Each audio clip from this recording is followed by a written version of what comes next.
ಎಲ್ರಿಗೂ ನಮಸ್ಕಾರ ಸ್ನೇಹಿತರೆ. ಕನ್ನಡ ಯೂಟ್ಯೂಬ್ ಚಾನಲ್ಗೆ ನಿಮ್ಮೆಲ್ಲರಿಗೂ ಮತ್ತೊಮ್ಮೆ ಪ್ರೀತಿಯ ಸ್ವಾಗತ. ಸ್ನೇಹಿತರೆ, ಇವತ್ತಿನ ವಿಡಿಯೋದಲ್ಲಿ ನಾನು ಅತ್ಯಂತ ಎಲ್ಲರಿಗೂ ಗೊತ್ತಿರುವಂಥ ವಿಷಯದ ಬಗ್ಗೆ ತಿಳಿಸ್ಕೊಡ್ತಾ ಇದ್ದೀನಿ. ಅಂದರೆ ಗಣಪತಿ. ಈ ಗಣಪತಿಯನ್ನು ನಾವು ಯಾವುದೇ ಒಂದು ಪೂಜೆ ಪುನಸ್ಕಾರ, ಹವನ, ಹೋಮ ಅಥವಾ ಒಂದು ಗೃಹ ಪ್ರವೇಶ ಇರ್ಬೋದು, ಮದುವೆ ಇರ್ಬೋದು, ಯಾವುದೇ ಒಂದು ಶುಭ ಕಾರ್ಯಕ್ಕೆ ಮೊದಲಿಗೆ ನಾವು ಪೂಜೆ ಮಾಡೋದು, ಪ್ರಾರ್ಥನೆಯನ್ನು ಮಾಡೋದು ಅಂದರೆ ಅದು ಗಣಪತಿಗೆ ಅನ್ನೋದು ಎಲ್ರಿಗೂ ಗೊತ್ತಿರೋ ವಿಷಯ. ಇಂತಹ ಒಂದು ವಿಘ್ನ ವಿನಾಶಕ ಅಂತ ಕರೆಯುವ ಗಣಪನಿಗೆ 21 ಗರಿಕೆ, 21 ಕೆಂಪು ಹೂ, 21 ನಮಸ್ಕಾರ, 21 ಮೋದಕ, 21 ಎಕ್ಕದ ಎಲೆಯ ಹೂವಿನ ಹಾರ.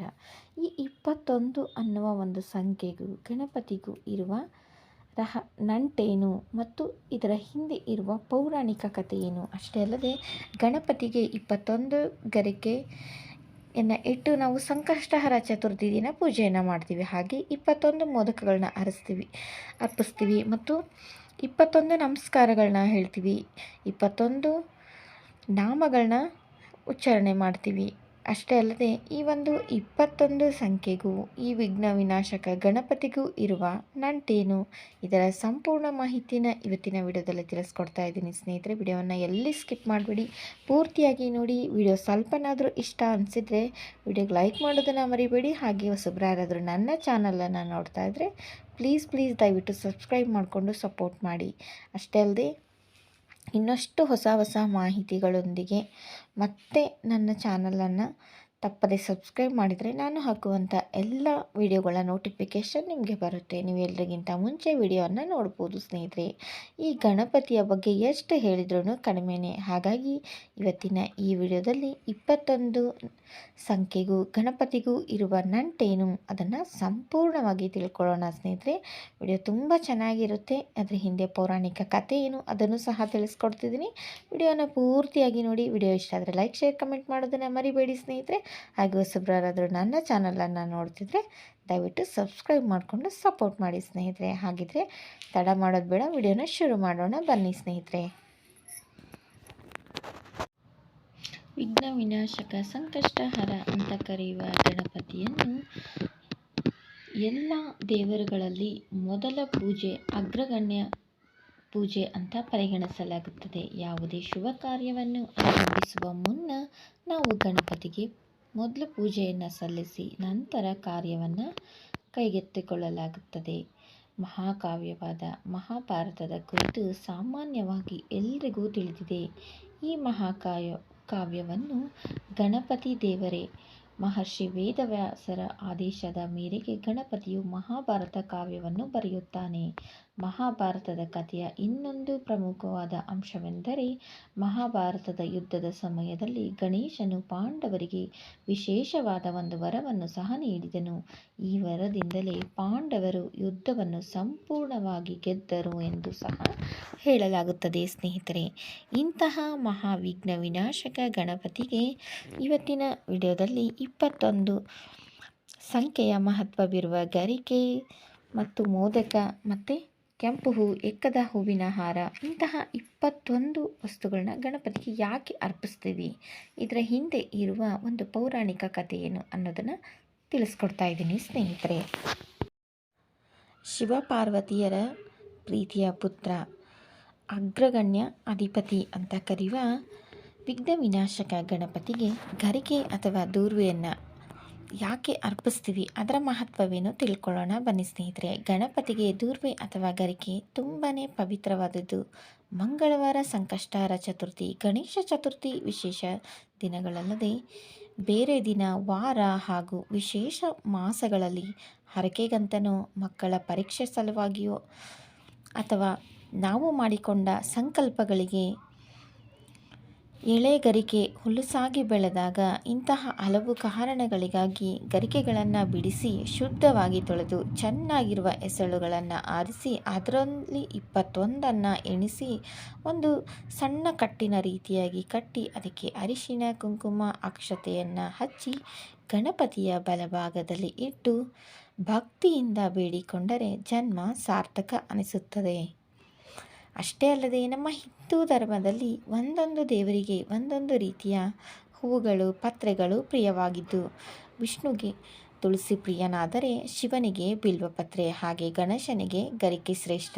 ಯಾವ ಕಾರ್ಯ ಕೈಗೊಂಡರೂ ಪ್ರಥಮವಾಗಿ ಗಣೇಶನಿಗೆ ಗರಿಕೆಯನ್ನು ಅರ್ಪಿಸಿ ಪೂಜಿಸಿ ಮುಂದಿನ ವ್ರತಕತೆ, ಪೂಜೆ, ಶುಭ ಕಾರ್ಯಗಳನ್ನು ಮಾಡುವ ಪದ್ಧತಿ ಬೆಳೆದು ಬಂದಿದೆ. ಈ 21 ಗರಿಕೆಗಳನ್ನು ಅರ್ಪಿಸುವುದರ ಹಿಂದೆ ಒಂದು ಪೌರಾಣಿಕ ಕುತೂಹಲ ಕಥೆಯೂ ಇದೆ ಸ್ನೇಹಿತರೆ. ಅದನ್ನು ತಿಳಿಸ್ಕೊಡ್ತೀನಿ. ವಿಡಿಯೋನ ಪೂರ್ತಿಯಾಗಿ ನೋಡಿ ಸ್ನೇಹಿತರೆ. ಹಿಂದೆ ಅನಲಾಸುರ ಎಂಬ ದುಷ್ಟ ದೈತ್ಯ ರಾಕ್ಷಸನು ಇದ್ದನು. ಅವನ ಕಣ್ಣುಗಳಿಂದ ಬೆಂಕಿ ಉಂಡೆ ಬರುತ್ತಿತ್ತು. ಅವನಿಗೆ ಎದುರಾಗಿ ಏನೇ ಕಂಡರೂ ಅವನ ಕಣ್ಣಿನ ಬೆಂಕಿಯಿಂದ ಸುಟ್ಟು ಹೋಗುತ್ತಿತ್ತು. ಈ ದೈತ್ಯ ರಾಕ್ಷಸನು ಭೂಲೋಕದಲ್ಲಿರುವ ಋಷಿಮುನಿಗಳಿಗೆ ಅಲ್ಲದೆ ಸ್ವರ್ಗಲೋಕ ಮತ್ತು ದೇವತೆಗಳಿಗೆ ಹಿಂಸೆಯನ್ನು ಕೊಡುತ್ತಿದ್ದ.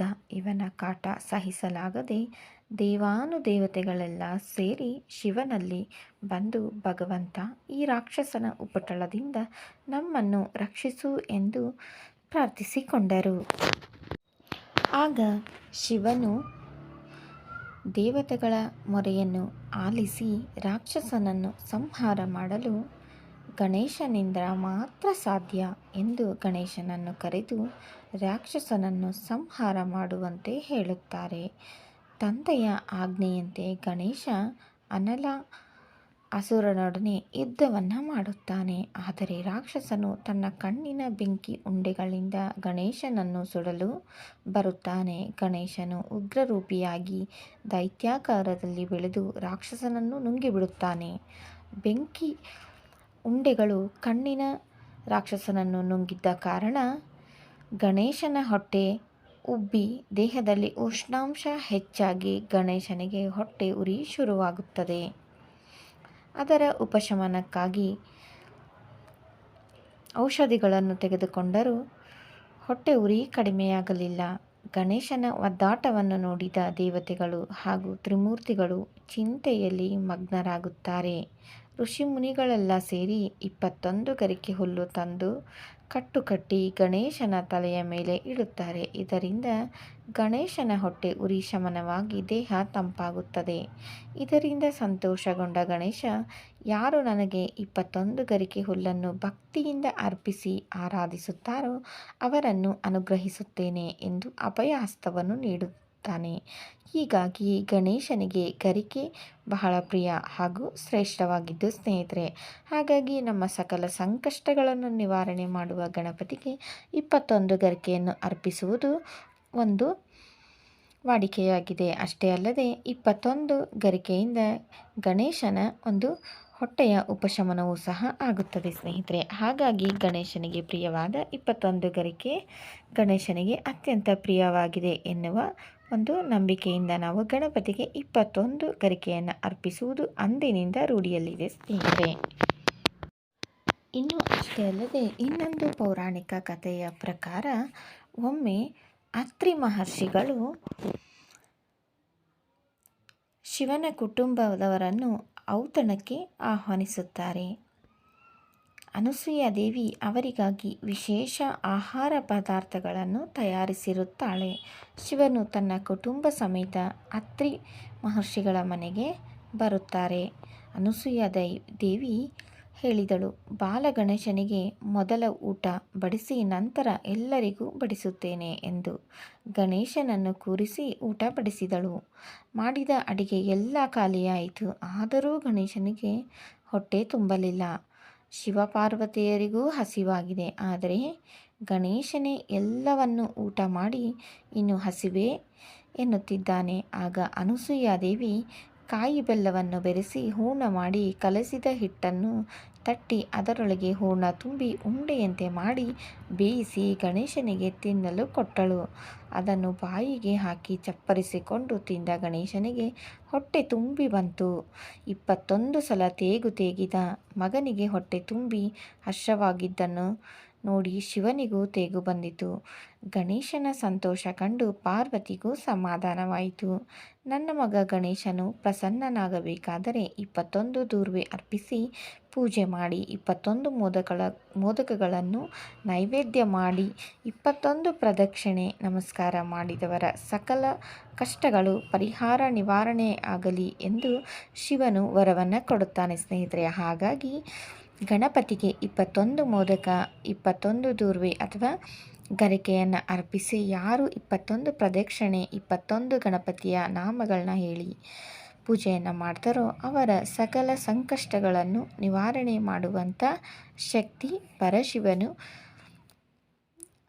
ಗಣಪತಿಗೆ ಕೊಟ್ಟಿರ್ತಾರೆ ಸ್ನೇಹಿತರೆ. ಹಾಗಾಗಿ ನಾವು 21 ಗರಿಕೆ, 21 ಮೋದಕ, 21 ಪ್ರದಕ್ಷಿಣೆಯನ್ನು ಗಣಪತಿಗೆ ಅರ್ಪಿಸ್ತೀವಿ ಸ್ನೇಹಿತರೆ. ಹಾಗಾಗಿ ಈ ಗಣಪತಿಗೆ ಪರಶಿವನು ನಿನಗೆ ಯಾರು 21 ಗರಿಕೆ, 21 ಮೋದಕ, 21 ಕೆಂಪು ಹೂಗಳು, 21 ಎಕ್ಕದ ಹೂವಿನ ಹಾರ, 21 ನಮಸ್ಕಾರಗಳು, 21 ನಿನ್ನ ಅಷ್ಟೋತ್ತರವನ್ನು ಹೇಳ್ತಾರೋ ಅವರ ಸಕಲ ಸಂಕಷ್ಟಗಳನ್ನು ಅವರ ಇಷ್ಟಾರ್ಥಗಳನ್ನು ನೆರವೇರಿಸಬೇಕು ಅನ್ನೋ ಒಂದು ವರವನ್ನು ಕೊಟ್ಟಿರ್ತಾರೆ. ಹಾಗಾಗಿ ನಾವು 21 ಗಣಪತಿಗೆ ಅರ್ಪಿಸಲಾಗುತ್ತದೆ. ಇನ್ನು ಅಷ್ಟೇ ಅಲ್ಲದೆ ಗರಿಕೆಗೆ ಸಂಸ್ಕೃತದಲ್ಲಿ ದೂರ್ವ ಅನ್ನುತ್ತಾರೆ. ಈ ದೂರ್ವ ಅಂದರೆ ಯಾವುದು ನಮ್ಮನ್ನು ಹತ್ತಿರಕ್ಕೆ ತರುತ್ತದೆಯೋ ಅದು ದುಃಖ ನಿವಾರಣೆಯಾಗುವುದಕ್ಕೆ ದೂರ್ವ ಎನ್ನುತ್ತಾರೆ. ಮನುಷ್ಯನಿಗೆ ದುಃಖ ಬರುವುದು ಅರಿಷ್ಟ ವರ್ಗಗಳಿಂದ. ಒಂದು ಗರಿಕೆಯಲ್ಲಿ 3 ಎಸಳುಗಳು ಅಥವಾ ಹೆಚ್ಚು ಇರುವ 21 ಗರಿಕೆಯನ್ನು ಏರಿಸಬೇಕು. 3 ಎಸಳುಗಳು ಅಂದರೆ ದೈವತತ್ವಗಳಾದ ಶಿವಶಕ್ತಿ ಗಣಪತಿಯರನ್ನು ಪ್ರತಿಬಿಂಬಿಸುತ್ತದೆ. ಮಧ್ಯದ ಎಸಳು ಗಣೇಶನ ತತ್ವವಾಗಿದೆ. ಗರಿಕೆ ಗಣೇಶನನ್ನು ಬೇಗ ಆಕರ್ಷಿಸುತ್ತದೆ. ಗಣೇಶನಿಗೆ ಅರ್ಪಿಸುವ ಗರಿಕೆ ಎಳೆಯದಿರಬೇಕು. ಇಂತಹ 21 ಗರಿಕೆಯನ್ನು ಭಕ್ತಿಯಿಂದ ಗಣಪತಿಗೆ ಅರ್ಪಿಸಿ ಪೂಜಿಸುವುದರ ಕಷ್ಟ ಕಾರ್ಪಣ್ಯ ಕಳೆದು ಸುಖ ಶಾಂತಿ ನೆಮ್ಮದಿ ದೊರೆಯುತ್ತದೆ ಸ್ನೇಹಿತರೆ. ಹಾಗಾಗಿ ಗಣಪತಿಗೆ 21 ಗರಿಕೆಯನ್ನು ಭಕ್ತಿಯಿಂದ ಅರ್ಪಿಸ್ತಾರೆ. ತಿಳ್ಕೊಂಡ್ರಲ್ಲ ಸ್ನೇಹಿತರೆ, ನಾವು ವಿಘ್ನ ವಿನಾಶಕ ಸಂಕಷ್ಟಹರ ಗಣಪತಿಗೆ 21 ಗರಿಕೆ 21 ಮೋದಕಗಳನ್ನ ಯಾಕೆ ಅರ್ಪಿಸ್ತೀವಿ ಅನ್ನೋದನ್ನು ಇವತ್ತಿನ ವಿಡಿಯೋದಲ್ಲಿ ಪೌರಾಣಿಕ ಕಥೆಯೊಂದಿಗೆ ನಾನು ನಿಮಗೆ ತಿಳಿಸ್ಕೊಟ್ಟಿದ್ದೀನಿ. ಈ ವಿಡಿಯೋ ನಿಮಗೆ ಇಷ್ಟ ಆಗಿದೆ ಅಂತ ಭಾವಿಸ್ತಾ ಮತ್ತೊಂದು ಒಳ್ಳೆಯ ಪೌರಾಣಿಕ ಮಾಹಿತಿಯೊಂದಿಗೆ ಮತ್ತೆ ಸಿಗ್ತೀನಿ ಸ್ನೇಹಿತರೆ. ವಿಡಿಯೋ ನೋಡಿದ್ದಕ್ಕೆ ಎಲ್ಲರಿಗೂ ತುಂಬ ಹೃದಯದ ಧನ್ಯವಾದಗಳು. ವಿಡಿಯೋ ಇಷ್ಟ ಆದರೆ ಲೈಕ್, ಶೇರ್, ಕಮೆಂಟ್ ಮಾಡೋದನ್ನು ಮರಿಬೇಡಿ. ಹೊಸಬ್ರು ಯಾರಾದರೂ ಚಾನಲನ್ನು ನೋಡ್ತಾ ಇದ್ದರೆ ಪ್ಲೀಸ್ ದಯವಿಟ್ಟು ಸಬ್ಸ್ಕ್ರೈಬ್ ಮಾಡಿಕೊಂಡು ಸಪೋರ್ಟ್ ಮಾಡಿ ಸ್ನೇಹಿತರೆ.